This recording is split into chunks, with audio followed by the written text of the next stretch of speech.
Lily and Max asked me to basically frame a conversation about what's on the walls today, and it's everything from the early 1800s to the kind of middle of the 20th century, maps that, as they put it, have not fully been realized, that they project a sense of the possible without necessarily being a complete kind of archival reflection of what is. And I'm going to argue today, not kind of vehemently, but at least argue that maps are never finished, and that if we go back to the beginning of Philadelphia and we're going to look at William Penn's famous plan for Philadelphia, there are many inconsistencies in there and many kind of ideals and values that they express, but ultimately the city over time continues to reinvent itself in many ways, a reflection of pragmatic realities as well as changing ideas and about city living and city building,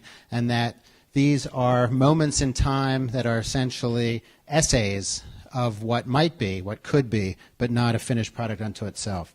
So this is the famous, iconic William Penn and Thomas Home map of Philadelphia. Has everyone seen this before? Who has seen this map? So a good number of you. It's a 1 mile by 2 mile square plan that stretches from the Delaware on the right, hopefully it's the same on your screen, the Schuylkill on the left.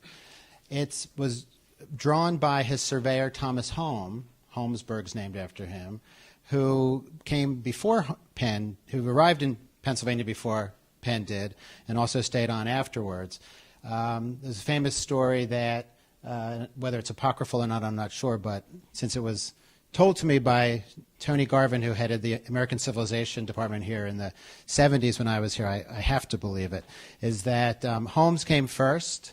Penn originally wanted the city of Philadelphia to be where Chester is now, a place called Upland, but there were already Swedes and others there, so they went up the river, came to this narrow point in the isthmus between the two rivers. By the time August rolled around, and we know what August is like in Philadelphia with the heats, as they're called, he wrote back to Penn saying, "Forget it, don't come," but Penn was already on his way. And by the time he arrived in late October on the ship Welcome and docked on Dock Street, the rest is history. But we do have this incredibly rational plan in the wilderness. I mean, this is, if you think back to 1683, Boston, London, any of the major cities of the world were essentially old cow paths and kind of meandering alleys and closes, medieval structures that were beginning to have some sort of rational sense of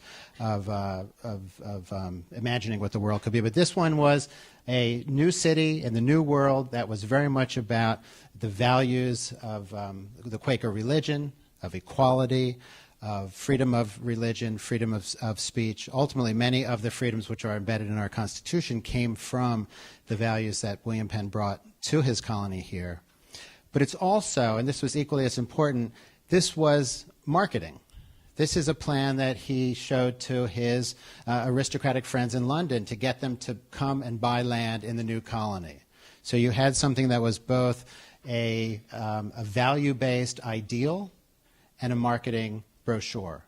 And within this, there are embedded ideas about the relationship between development and open space, how you get around in the city, how you organize cities, relationships to the rivers, relationships with natural features. If you can see up in the top of the right-hand corner, or excuse me, left-hand corner of the map, there's something that says Fairmount. That's where the art museum is now. So many of the pieces of what we know as modern-day Philadelphia are embedded in this, and yet it is not an exact representation.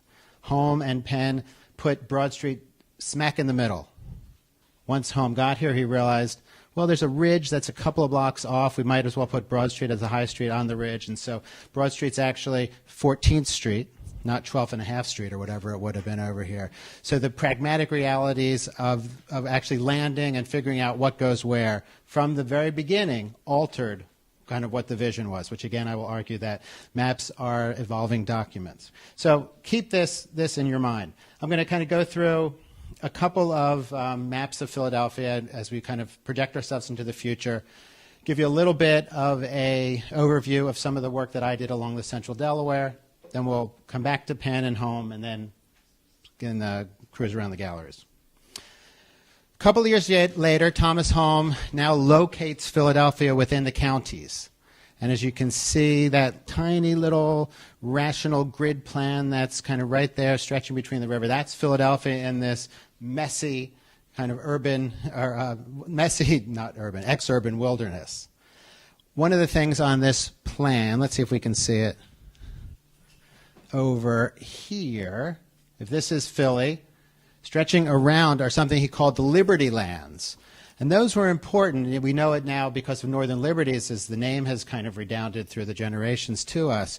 But these were lands that the first settlers, folks who were the first purchasers of land in Pennsylvania, would get land in the country as well as the city. He was trying to entice the landed gentry to actually populate Philadelphia. You had to basically give away lots in the city by also giving them what became the estates that ultimately became Fairmount Park. So you have embedded, again, in some of these values, as well as his marketing schemes for the day, the future of the city kind of within those relationships. Here's actually I think you'll have to excuse me. We're going to have a little bit of redundancy because when we went from PowerPoint to PDF, you're going to see a couple of slides I wasn't intending to show you, but this is one.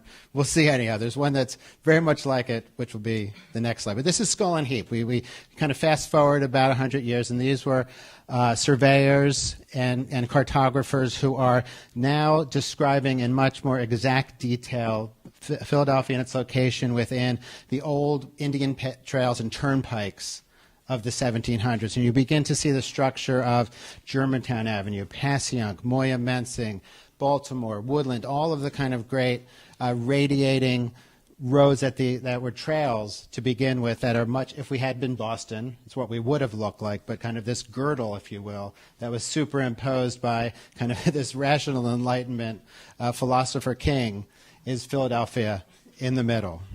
The next one is a slightly, as a different version of Skull and Heaps, but it's a view with the State House. Again, some of these maps actually start to show the important buildings, the State House, of course, being one of the most important. It was one of the tallest buildings in the colony in its day. So here in Philadelphia, in the middle of the 1700s, you've got what is, in essence, what was the World Trade Center, or a similar building of its magnitude, smack here in the middle of this kind of great city. And the building itself, of course, reflects the plan, this kind of Georgian Palladian symmetry. I show this because it was a portrait of Philadelphia. And actually, I neglected to tell you, if you think back to that first map, the Holmes pen map, it's actually called a portraiture of Philadelphia. It's actually was presented in London when it was published, again, to entice people to move to the new world, as if it was a portrait of a person. So I think that's something that's important for us to kind of think about as we go along around the gallery later on and think of all these as images of Philadelphia from different perspectives.